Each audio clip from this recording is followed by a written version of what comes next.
కొత్త ఆలోచనలు అందించడం ఆయన కృషిలో ప్రధానంగా కనిపిస్తాయి. తండ్రి వారసత్వాన్ని గౌరవంగా ముందుకు తీసుకెళ్లడమే కాకుండా తన సొంత దూరదృష్టి, కృషి, అంకిత భావంతో రాష్ట్రాన్ని అభివృద్ధి దిశకు తీసుకెళ్తూ ఉన్నారు.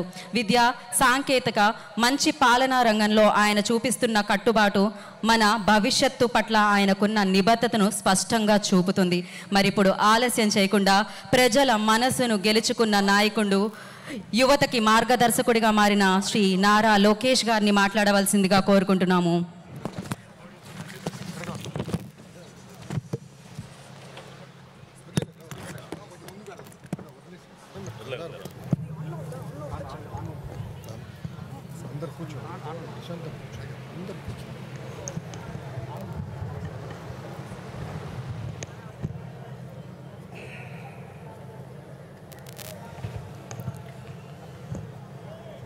జై భవానీ, జై భవానీ, జై భవానీ.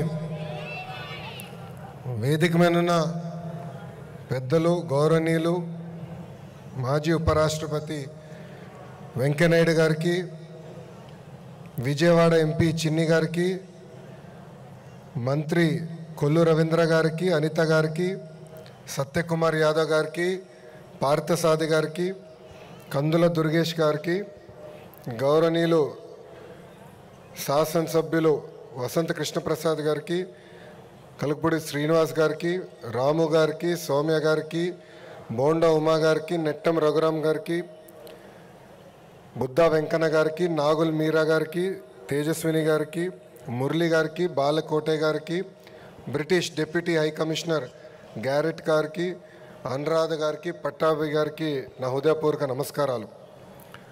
రాష్ట్ర ప్రజలందరికీ దసరా శుభాకాంక్షలు. భక్తులు కోరిన అన్ని కోరికలు తీర్చే తల్లి దుర్గమ్మ. కొండ మీద దుర్గమ్మ, కొండ కింద కృష్ణమ్మ ఉన్న పుణ్యభూమి ఉమ్మడి కృష్ణా జిల్లా. విజయవాడ పేరులోనే విజయం ఉంది.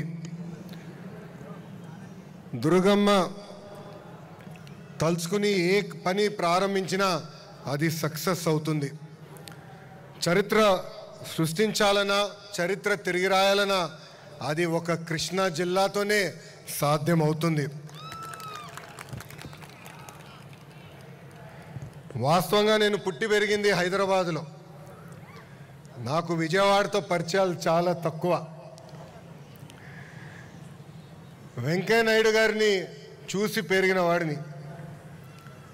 అంటే ఒక పట్టుదల, ఒక కమిట్మెంట్ ఉంటే ఏమన్నా సాధించవచ్చన్న నిజ స్వరూపం గౌరవనీయులు వెంకయ్యనాయుడు గారు. ఆంధ్ర యూనివర్సిటీలో స్టూడెంట్ లీడర్గా అక్కడి నుంచి ప్రయాణం ప్రారంభించిన వ్యక్తి, శాసనసభ్యుడిగా, కేంద్రంలో మంత్రిగా, భారతదేశానికి ఉపరాష్ట్రపతిగా చేస్తాం జరిగింది. తెలుగు భాష కాపాడడానికి అహర్నిశలు పోరాడిన వ్యక్తి వెంకయ్యనాయుడు గారు. ఆయన పోరాటం వల్లనే ఈరోజు ఆంధ్ర రాష్ట్రంలో గవర్నమెంట్ ఆర్డర్స్ అన్నీ కూడా తెలుగు భాషలో ఇస్తాం జరుగుతుంది. నాయుడు గారు ఒక పని అనుకుంటే అది అయ్యే వరకు ఆయన వదిలిపెట్టారు. నాయుడు గారిపై మాటలతో కానీ లేదంటే వాదనలో గెలిచిన వారు ఎవరు ప్రపంచంలో లేరు. మేము ఎవరు మాట్లాడినా 10 నిమిషాల తర్వాత బోర్ అనిపిస్తుంది. కానీ వెంకయ్యనాయుడు గారు మటుకు గంట సేపటి ఉపన్యాసం ఇచ్చినా చాలా సరదాగా ఆడియన్స్ అందరినీ నవ్విస్తూనే ఉంటారు. ఆయన వాస్తవంగా ఆయన ఏజ్ ఒక నంబర్ మాత్రమే. ఆయన స్పీడ్ చూసి ఈరోజు కూడా నేను అసూయపడుతున్నా. ఎప్పుడైనా చూసినా పని పని పని తప్ప వేరే ఆలోచనలో వెంకయ్యనాయుడు గారికి ఉండదు. నేను చాలా సందర్భాల్లో చెప్పా, గౌరవ ముఖ్యమంత్రి గారితో స్పీడ్లో పోటీ పడాలనుకుంటున్నా, ఇప్పటికీ నా వల్ల అవట్లేదని. అదే పరిస్థితి ఇప్పుడు గౌరవ వెంకయ్యనాయుడు గారితో కూడా ఉంది. స్వర్ణ భారతి ట్రస్ట్ ద్వారా వైద్యం, విద్య, స్కిల్ డెవలప్మెంట్ పెద్ద ఎత్తున ఆయన ప్రోత్సహిస్తున్నారు. వాజ్పేయి గారు కానివ్వండి, అద్వానీ గారు కానివ్వండి, మోడీ గారితో కూడా పనిచేసిన గొప్ప నాయకుడు గౌరవనీయులు వెంకయ్యనాయుడు గారు. ఈరోజు సొసైటీ ఫర్ వైబ్రెంట్ విజయవాడ ఆధ్వర్యంలో విజయవాడ ఉత్సవాలు మనం నిర్వహించుకుంటాం జరుగుతుంది. మన సంస్కృతి, చరిత్ర, కళలు అదేవిధంగా ఈ తరానికి తెలియజేసేదానికి అహర్నిశలు ఈ ఉత్సవం పనిచేస్తుంది. రాష్ట్ర దేశవ్యాప్తంగా ఉన్న కళాకారుల్ని వాళ్ళ కళల్ని ఇక్కడ ప్రదర్శించేదానికి ఒక అద్భుతమైన అవకాశం, ప్లాట్ఫామ్ ఈ ఉత్సవం. సుమారుగా 3000 మంది కళాకారులతో అతి పెద్ద కార్నివల్ కూడా విజయవాడలో మనం నిర్వహించబోతున్నాం. ఇప్పటికే ఫైర్ వర్క్స్ చూసాం, ఒక డ్రోన్ షో, మ్యూజికల్ కాన్సర్ట్స్, ఇలా 250 కార్యక్రమాలు 5 వేదికలపై ఈ విజయవాడ ఉత్సవం మనం ఏర్పాటు చేసుకోబోతున్నాం. వ్యవసాయం, విద్య, ఆటోమొబైల్ రంగం, చేనేత కార్మికుల కోసం కూడా 600 స్టాల్స్ ఈరోజు మనం ఏర్పాటు చేసుకున్నాం.